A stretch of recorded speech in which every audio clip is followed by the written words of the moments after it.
जय हिंद साथियों, स्वागत है आपका अपने यूट्यूब चैनल संदीप क्लास पर। आज की वीडियो में हम लोग देखेंगे कि आर जो 2023 में होने वाला एग्ज़ाम है उसके जो 10 नंबर के जो पर्यायवाची शब्द आते हैं पर क्वेश्चन जो 1 नंबर का आता है, उनमें जो कुछ बनने वाले देवी देवताओं से जो क्वेश्चन हैं जिनके पर्यायवाची कई बार पूछे जाते हैं, तो उन देवी देवताओं से बनने वाले प्रश्नों के बारे में हम लोग देखेंगे। और भी जो पर्यायवाची शब्द बनते हैं और जो कई बार रिपीटेड होते हैं, वही क्वेश्चन जो हम लोग देखेंगे। और उनकी पर्यायवाची तैयार करने का या याद करने का सबसे बढ़िया तरीका होता है कि आप उसकी मीनिंग उस शब्द से रिलेट करके याद करते हैं, तो आपको ज़्यादा देर तक याद रहेगा और आपको ऑप्शन जो छांटने में एग्ज़ाम में आसानी होगी। तो जो 10 नंबर का जो क्वेश्चन आता है पर्यायवाची में, हर एक क्वेश्चन 1 नंबर का आता है। उससे पर्यायवाची हम लोग देखेंगे जो आर या यूपी पीसीएस के एग्ज़ाम में या कोई जो डेली बेसिस एग्ज़ाम में हिंदी में जो पर्यायवाची जिन एग्ज़ाम में आता है, उनमें आपको ये जो मैंने कुछ लिखे हैं देवी देवताओं के नाम, उनके पर्यायवाची आपको देखने को ज़रूर मिलते होंगे। तो पर्यायवाची में सबसे पहला नाम देवी देवताओं में पूछा जाता है सरस्वती के। कई बार पर्यायवाची पूछा गया है। उसमें क्या होता है कि आपको ऑप्शन से अलग करना पड़ता है, ऑप्शन में ही कन्फ्यूजन क्रिएट करता है। तो इसको अगर एक साथ लिख लेंगे और उसको याद करेंगे तो आपको याद करने में भी आसानी होगी और आपको जो एग्ज़ाम में होगा कन्फ्यूजन भी नहीं होगा। तो सरस्वती के जो पर्यायवाची है उसको याद करने का तरीका एक है कि जो आप शब्द जानते हो उसको अंडरलाइन करके अलग लिख लें, और जो शब्द आपको उस शब्द से रिलेटेड हैं, नए हैं या आपको लगते हैं टफ है, तो उनको अलग लिख लें। तो जैसे अगर आप सरस्वती का नाम, सरस्वती के पर्यायवाची अगर देखते हैं तो आपने भारती सुना होगा, ठीक है, ये भी आपने सरस्वती के पर्यायवाची सुना होगा।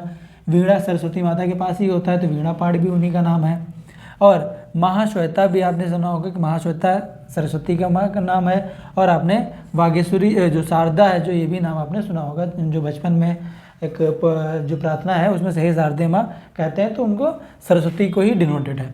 तो आपने भारती, वीणा पाठ, महाश्वेता और शारदा नाम आप लोगों ने पहले पढ़ा होगा या ऑप्शन में आएगा तो आप छाड़ लेंगे।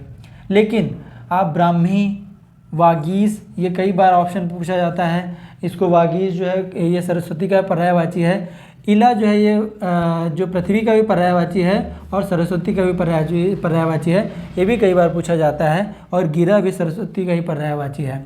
तो आप लोग अगर सरस्वती के पर्यायवाची याद कर रहे हैं तो इला, वागीश, ब्राह्मी और वागेश्वरी जो है और निधात्री, ये जो है आप अलग लिख लीजिएगा। जो आप शब्द पढ़े हों उनको अलग लिख लीजिएगा, और जो शब्द आपको नए लग रहे हों या टफ लग रहे हों उनको अलग लिख लीजिएगा, तो आपको याद करने में आसानी होगी।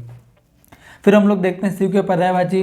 शिव का पर्यायवाची आप महादेव कई बार सुना होगा, महादेव जानते हैं आप। रुद्र जो माँ शिव का ही पर्यायवाची है। शंकर भी जो है पर्यायवाची आप शिव का पर्यायवाची है। इतने जो है वो आप महेश भी कहीं ना कहीं आपने सुना होगा कि शिव का पर्यायवाची है। लेकिन जो चंद्र को धारण करने वाले चंद्रमौली, ये शिव का पर्यायवाची है। शंभु भी शिव का पर्यायवाची है। जो आप शब्द मैं मतलब जो एक उसमें फिल कर रहा हूँ वो आप लोग अलग लिख सकते हैं। उमा जो है वो पार्वती जी को कहा जाता है। उमापति यानी जो उमा के जो पति हों वो शिव जी हैं, तो उमापति। और चंद्रमौली, शंभु और मदनारी, ये जो है वो कुछ पर्यायवाची जो अलग हैं, जो नए हैं, जो ऑप्शन में आपको देखने को मिलते हैं। ये कुछ पर्यायवाची जिनको आप अलग लिख लीजिएगा। मदनार, चंद्रमौल, उमापति, त्रिपुरार भी शिव जी को ही कहा जाता है। तो आप ये जो कुछ पर्यायवाची हैं इनको आप अलग लिख के याद कर लीजिएगा। फिर आता है देवता के पर्यायवाची भी कई बार देखने को मिलता है। देवता को देव कहते हैं, ये तो आपने सुना होगा या आप जानते होंगे या छाड़ लेंगे। अमर, क्योंकि देवता ने अमृत चखा था, तो जो देवता अमर थे। सुर, निर्जर और त्रिदश यानी तीनों दिशाओं को में मतलब भ्रमण करने वाले। अजर यानी जो मर नहीं सकते। अमृत यानी जो हमेशा के लिए अमर है। विबुध आपको कई बार देखने को मिलता है, जो ही देवता का ही पर्यायवाची है। निर्जर भी देवता का पर्यायवाची है। तो ये जो शब्द हैं आप लिख लीजिएगा अलग और इनको याद कर लीजिएगा देवता के पर्यायवाची। फिर आता है कई एग्जाम्स में आपने देखा होगा कि इंद्र का पर्यायवाची कई बार पूछा जाता है, और कई बार ये ऑप्शन आपने देखा होगा इंद्र का पर्यायवाची जो बिडौजा है। बिडौजा हो गया। देवराज तो आपने सब जानते हैं। कौशिक जो इंद्र का ही पर्यायवाची है। और जो उनकी जो पत्नी का नाम इसमें सुरपत भी जो इंद्र को ही कहा जाता है। और जिष्णु भी है। जिष्णु और विष्णु में कन्फ्यूजन होता है। जिष्णु पर्यायवाची इंद्र का है। पुरुहूत जो पर्यायवाची कई बार आपने देखा होगा, पुरुहूत भी पर्यायवाची जो है इंद्र का है। वज्र को धारण करने वाले वज्रधर यही है। शक्र भी कई बार आपने पर्यायवाची में सुना होगा कि आपको शक्र जो है वो इंद्र का पर्यायवाची। पुरंदर, ये भी इम्पोर्टेंट है। ये जो कुछ ऑप्शन जो मैंने अंडर मतलब जो बॉक्स में भरे हैं, ये आपको ऑप्शन एग्जाम्स में हूबहू ऐसे ही दिखाई पड़ते हैं। तो आपको जब ऑप्शन देखेंगे 2-3 बार जब इसको रिवाइज कर लेंगे तो आपको ऑटोमेटिक याद हो जाएगा, और जब ऑप्शन में देखेंगे तो आपको छांटने में आसानी होगी। जिनकी इंद्र की पत्नी का नाम था सची, और उनके पति यानी इंद्र, सची पति भी उन्हीं को कहा जाता है, और मधुआ भी जो है वो इंद्र को ही कहा जाता है। यानी विडोजा, कौशिक, पुरंदर, शक्र, पुरोहित और मधवा, ये कुछ पर्यायवाची इंद्र के हैं जो आप याद कर लीजिएगा और आपको एग्जाम में बहुत हेल्पफुल होंगे। ये कई बार रिपीटेड हुए हैं जो मैंने लिखे हुए हैं, ये कोई अलग से नहीं लिखा है या कोई मतलब एक्स्ट्रा नहीं लिखा है, ये कईयों बार जो है वो रिपीट किए गए हैं क्वेश्चन, वही सारे क्वेश्चन जो है मैंने लिखे हुए हैं। फिर ब्रह्मा के पर्यायवाची कई बार पूछा गया है, चतुरानन जिसके मतलब 4 मुख हो, स्वयंभू भी इन्हीं को कहते हैं, और हिरण्यगर्भ भी इन्हीं को कहा जाता है। ठीक है, चतुरानन भी इन्हीं को कहा जाता है ब्रह्मा जी को, और लोकेश यानी जो तीनों लोगों को जानने वाले, आज जो यानी जिसने जन्म ना लिया हो, ये भी ब्रह्मा जी का पर्यायवाची। विरंच भी पर्यायवाची ब्रह्मा जी का है, और विधि पर्यायवाची जो है ब्रह्मा जी का है। नाभि जन्म यानी नाभि से जिसने जन्म लिया हो, आप लोगों ने देखा होगा कई बार फोटोज़ में कि विष्णु भगवान के नाभि में एक कमल खिला है, उसके ऊपर ब्रह्मा जी बैठे हुए हैं, तो नाभि जन्म, तो इनको नाभि जन्म भी कहा जाता है। सदानंद और गिरापति भी इन्हीं को ही कहा जाता है। तो ये जो कुछ ऑप्शन हैं ब्रह्मा जी के, तो आप इनको याद कर लीजिएगा और अलग लिख लीजिएगा, तो आपको याद करने में आसानी हो जाएगी। फिर कामदेव का पर्यायवाची कई बार पूछा जाता है। इसका जो पर्यायवाची आपने मार सुना होगा, मार ऑप्शन में देखा होगा आपने, स्मर भी कई बार ऑप्शन में देखने को मिलता है, और मनसिज भी कई बार ऑप्शन में पूछा जाता है। तो ये जो मार, स्मर और मनसिज, ये जो है वो कामदेव के ही पर्यायवाची हैं। अनग कामदेव का पर्यायवाची है, कुसुमसार जो कामदेव का पर्यायवाची है, और कंदर्व भी कामदेव का पर्यायवाची है। पुष्पधनवा जो है वो कई बार ऑप्शन में देखने को मिलता है। जो पर्यायवाची हैं पुष्पधनवा, मनमत, मदन और मनसिज, ये आपको कई बार देखने को मिले होंगे। मार, स्मर भी देखने को मिलता है। तो ये जो पर्यायवाची जो कामदेव के हैं कई बार पूछे जाते हैं, और हो सकता है इस बार भी आपको देखने को मिले। फिर लक्ष्मी के पर्यायवाची कई बार आते हैं। पद्मा आपने देखा होगा, इंदिरा कई बार ऑप्शन देखने को मिलता है। तो पद्मा और इंदिरा जो लक्ष्मी जी के पर्यायवाची हैं।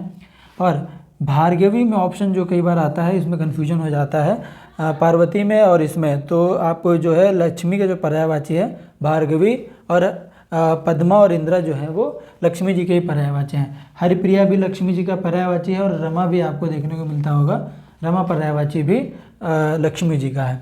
फिर आता है गणेश जी का पर्यायवाची, ये भी कई बार पूछा जाता है। गणेश का जो मैक्सिमम जो पर्यायवाची जो पूछा जाता है वो लंबोदर में, हेरंब में, ये ऑप्शन भी जो आता है गणेश जी के पर्यायवाची में। और वक्रतुंड आपने सुना होगा, महाकाय भी गणेश जी का ही पर्यायवाची है।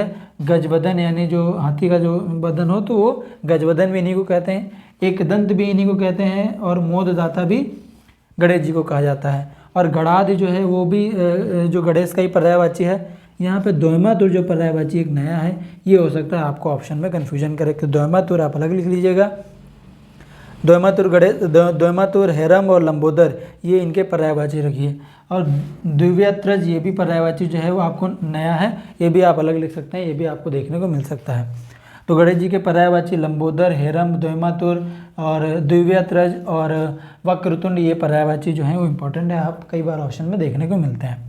फिर आता है ईश्वर के पर्यायवाची। ईश्वर के पर्यायवाची मतलब जो जन्मा ना हो, अज, जगदीश, ईश्वर, दीनानाथ और पार ब्रह्मा, ये सब जो हैं ईश्वर के ही पर्यायवाची हैं। भगवान भी ईश्वर का ही पर्यायवाची है, और परमात्मा भी ईश्वर का ही पर्यायवाची है। तो जो आज जो है कई बार ऑप्शन में देखने को मिलता है वो ईश्वर का पर्यायवाची है। ये बीपीएससी में पूछा गया था पिछले ही साल, कृष्ण का पर्यायवाची पूछा गया था। कृष्ण के कई पर्यायवाची हैं, मुकुंद, मुरारी, गिरिधर, ये जो है मुकुंद कई बार आपको देखने को मिलता है। मुकुंद कृष्ण का पर्यायवाची है। गोपीनाथ भी आप जानते हैं, गोपीनाथ समझ सकते हैं। माधव भी कृष्ण जी को कहा जाता है। गोविंद कई बार कन्फ्यूजन करता है, गोविंद कृष्ण जी का ही पर्यायवाची है। और वासुदेव नंदन इनको कहते हैं कृष्ण जी को। नंदलाल और मोहन जो है वो कृष्ण के ही पर्यायवाची हैं। तो आप अगर पर्यायवाचियों को जो है वो अलग लिख करके एक कैटेगरी वाइज अगर बना के याद करना चाहते हैं, या तो आप शब्द जैसे आ से लेकर के ज्ञा तक की आप अलग तरीके से याद करें, या तो फिर कुछ जो कैटेगरी वाइज बना लें, जैसे देवताओं के पर्यायवाची हो गया, नदियों के जो पर्याय, गंगा, यमुना और कई सारी और नदियाँ, उनके पर्यायवाची भी आते हैं। और सूरज, पृथ्वी और चंद्रमा, इन सब के पर्यायवाची अलग अलग आते हैं। और भी जो कैटेगरी वाइज बना करके आप पर्यायवाची याद कर सकते हैं। इससे क्या होगा, आपको अलग अलग याद करने में, क्योंकि पर्यायवाची एक दिन में आप बहुत ज़्यादा नहीं तैयार कर सकते हैं।